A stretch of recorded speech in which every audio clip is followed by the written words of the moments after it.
दोस्तों यह कर्नाटक के 31 जिलों में से एक महत्वपूर्ण यादगीर डिस्ट्रिक्ट। ये जिला काफी नया है। वर्ष 2009 से पहले यादगीर जिला नहीं हुआ करता था। कुछ लोग इसे यादगिरी के नाम से भी बुलाते हैं। ये जिला इससे पहले गुलबर्गा का हिस्सा हुआ करता था। वर्ष 2008 में कैबिनेट मिनिस्टर्स ने इसे अलग जिला बनाने की मांग उठाई थी। उसी समय इसके लिए आईएएस ऑफिसर अपॉइंट भी कर दिया गया था।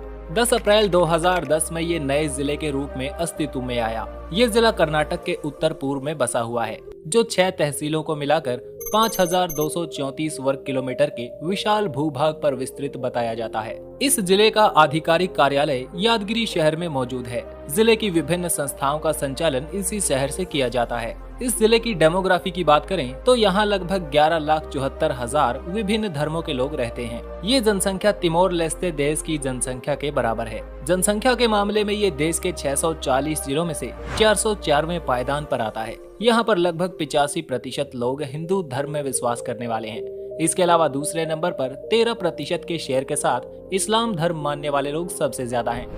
यहाँ की आबादी में 1000 पुरुषों की संख्या पर लगभग 927 महिलाएं पाई जाती हैं। यादगीर ऐसा जिला है जहाँ पर आपको कर्नाटक की संस्कृति की एक प्योर झलक देखने को मिलती है। यहाँ के लोग कई भाषाओं में बात करते हैं। यहाँ की संस्कृति में सबसे ज्यादा लोग कन्नड़ा भाषा का इस्तेमाल करते हैं। माना जाता है कि यहाँ की लगभग 74% आबादी कन्नड़ा को ही अपनी मातृभाषा स्वीकार करती है। इसके अलावा 12% उर्दू, 7% लंबाड़ी और 5% तेलुगु के साथ साथ हिंदी भाषा भी बोलते हैं। इतिहास की बात करें तो बताया जाता है कि इस इलाके में लोगों ने लगभग 800 साल पहले रहना शुरू किया था। तब ये इलाका सातवाहन और चालुक्य साम्राज्य के अधीन हुआ करता था। समय का चक्का चलता रहा और अलग अलग समयावधि में यहाँ कई अलग अलग शासकों ने राज किया। आखिरी बार यहाँ असफ जाही डायनेस्टी का राज रहा, जो इस इलाके पर हैदराबाद से शासन करती थी। 1948 के बाद से ये इलाका स्वतंत्र भारत का अटूट हिस्सा बन गया। आज के समय ये जिला विकास के नए रास्तों पर आगे बढ़ रहा है। यहाँ की इकोनॉमी सबसे ज्यादा खेतीबाड़ी और प्रकृति से जुड़े कामकाज पर टिकी हुई है। यहाँ की भूमि काले रंग की मिट्टी और उर्वरा शक्ति से भरपूर है।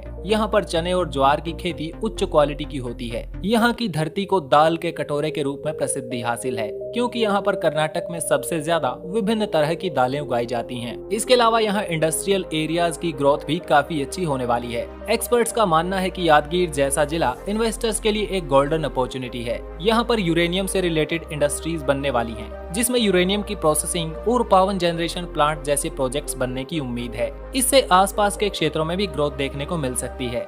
यहाँ पर फार्मास्यूटिकल और टेक्सटाइल जैसी इंडस्ट्रीज काफी ज्यादा हैं। Food processing unit, cotton based industry में यहाँ कई हजारों लोग काम करते हैं। इस शहर की उभरती अर्थव्यवस्था में लोगों और गुड्स की कमी